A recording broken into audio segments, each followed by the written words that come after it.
Well, good evening, ladies of the Take Back Your Life group. I don't know who's going to be on this evening. It's Friday night and it's about a little bit after 8 o'clock.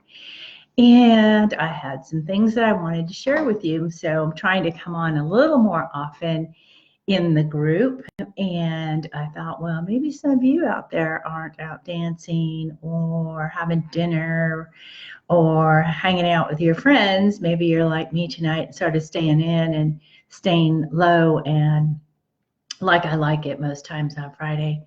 It's been a crazy week and everything that I wanted to get done, a few of the things I did actually accomplish. And for a while, I was feeling not really good about it. I was feeling a little discouraged and just a little bit like, oh, it seems like time always seems to get away. But at the end of the week, and I look back on all the connections I made this week, it was just exactly the way it was supposed to be. And so today I was thinking about in that place when I'm a little, distracted or a little frustrated because I can't get to what I need to do. Sometimes when somebody asks me how I am, I'll just say fine. And how many of you do that? How many of you just automatically it comes out of your mouth? I'm fine. Everything's fine. It's all good. And I do have a friend who does say, when I ask her how she's doing, she always says, oh, living the dream. And she said that even after the day after she lost her job. And so it's just sort of one of those automatic responses, whatever your automatic response is, that's hers. But a lot of times we just say, I'm fine, everything's fine. And where I come from in recovery circles, there is an acronym for FINE, which I can't say, I'm not going to say here in this group because, some of the words are profane. But I was thinking about today, what does FINE mean when you're really not fine?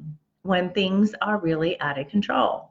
Well, I came up with my own acronym and I was thinking what it means when I say I'm fine and I'm not. It usually means I am freaked out. F stands for freaked out. I'm freaked out. And why am I freaked out?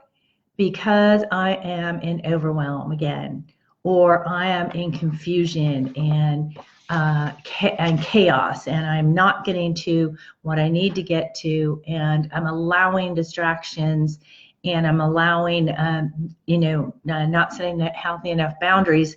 And so I start to feel overwhelmed, and overwhelm after a while takes you to freaked out, being completely freaked out. And then the I stands for a couple of things. Where I come from, it stands for insecure. And being freaked out can make you feel a little insecure about the things that you have to do, about the things that you want to do. And for a lot of us here, we're pursuing businesses, or we're trying to, go to school, get our degrees. We're maybe we're on a health path and we're trying to get to that. We start to feel like maybe we can't do it. And then what happens when we're caught up in the overwhelm and the chaos of the freaked out, the F that stands for freaked out, we become indecisive and irritated. And so we begin to get irritated by the distractions. And sometimes that can lead to anger and isolation. So freaked out, insecure, and all of that, when that's combined, when you're in overwhelm, when you're in chaos, when you're feeling confused, when you're indecisive, and when you're irritated, can lead to neurosis, being neurotic, feeling neurotic, even if you aren't. Something in your brain is not firing well. You're maybe not sleeping.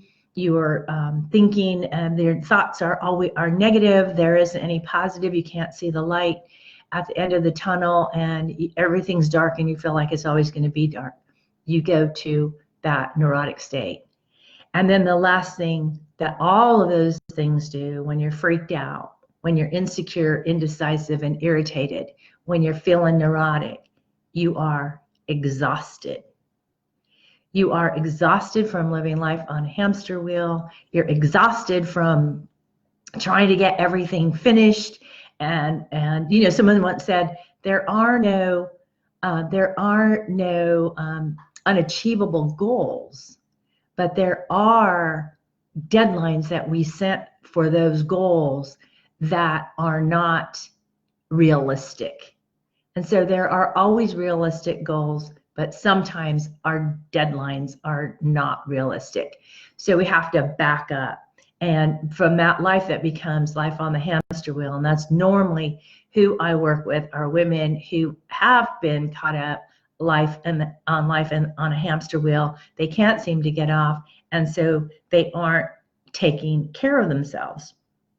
And that's when, when we stop and we get settled back in our mind, and there's a lot of ways that we can do that. One of them for sure is reaching out and getting help, especially if you're in a constant state of F.I.N.E. If you're in a constant state of being freaked out, insecure, indecisive, irritated, neurotic, and exhausted.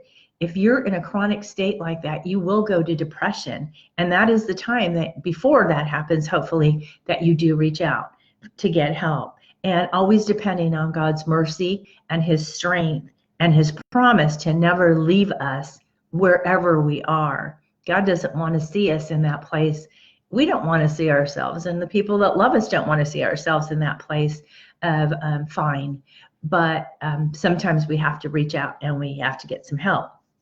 And so I thought about the process of going through change, and it isn't easy. It isn't easy to break those habits I talked about earlier this week. If it was, we would have already done it, right? So why is it so difficult to break a habit or to get out of addiction or to take a step in a different direction? Maybe you want a different job, or you want a healthier lifestyle, or maybe you're in a toxic relationship, whether it's with a significant other or the friends that you have in your life. Sometimes you don't even know you're stuck. You say, I'm fine automatically. You've been doing the same thing for so long that it seems normal to think and act in ways that continue to leave you feeling fine and mostly fatigued and depressed and isolated.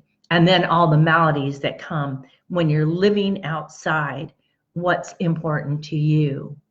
And for me, that would be my relationship with God and the values that are important to me, that I say are important to me. But most of the time, we don't know how to change. We want to, and we know deep down that the status quo, the way things aren't working anymore, and we're finding it harder and harder to say, I'm fine. But it all feels really foreign. How do I do this? Besides, what would people think if I suddenly just changed the game plan on everyone? Would they think that you're selfish or that you just don't care anymore? Do you believe it would be selfish to make a change? I'll ask you. Do you believe it would be selfish for you to make the change? Dr. Alex Korb, I love what he said in his book he wrote on depression. He said, you can't always change where you are, but you can always change where you're going. And that's what I love about personal development, spiritual development, that relationship with God, and growing to be the woman that you know that you are, that just needs to remove all the junk so that you can flourish. So when you start denying or rationalizing or telling yourself that it doesn't matter, that this is okay, I'm fine, you need to just stop believing that there isn't anything that you can do. Hey, Amy, thanks for being here tonight. I just came on for a few minutes talking about change. And if it was easy, we would have already done it, right?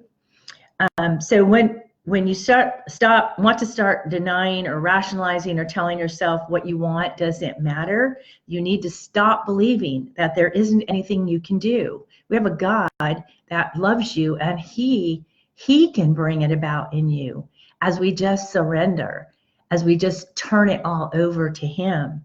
We have to get really clear on what we want. And the only way that we can do that is if we are surrendered, if we are in acceptance of life on life's terms, if we turn it all over to God and know that and absolutely know in faith and trust that he wants what's best for us. And the worst thing that we can do is to just not do anything because it's too hard. And then number 4, to stop trying to go it alone, because alone as isolating. Alone is is Satan's tool. He gets you alone. He gets you to say, I'm fine. I'm fine. And when fine means that you're freaked out and overwhelmed and chaos, that you're insecure, indecisive, and irritated, and you're in a neurotic state and you're exhausted, then he's got you where where he wants you. And then change becomes almost impossible.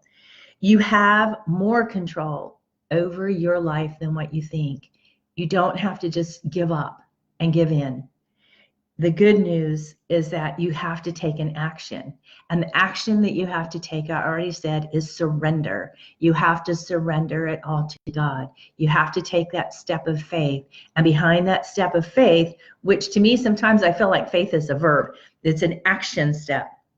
Small, purposeful movements toward getting out of that freaked out place that you find yourself in, getting out of that isolation, getting out of that fear. So what you need to do is to make a decision that you are going to surrender to God's will, that you are going to walk in faith, that no matter what's going on, you know that there is an end to this place that you have found yourself in.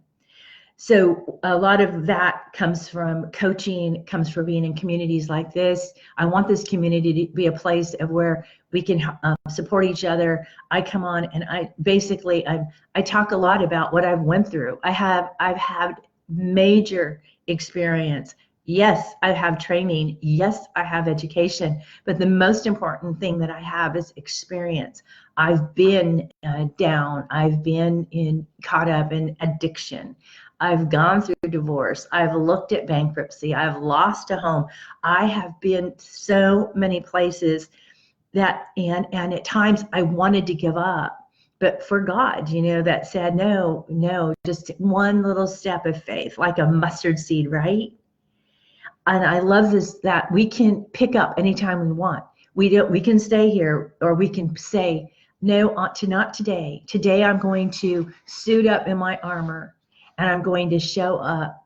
Now, earlier I talked about when you say you're fine, when you're always saying you're fine, which stands for freaked out, insecure, indecisive, irritable, neurotic, and exhausted. But if you just take the step of faith to change, to make a small purposeful step in the direction of what you want, of your heart's desire, because God's ready to give it to you.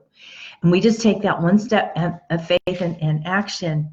What happens is when someone asks us how we are and we say fine, we mean it. We're fulfilled and we're faith-filled.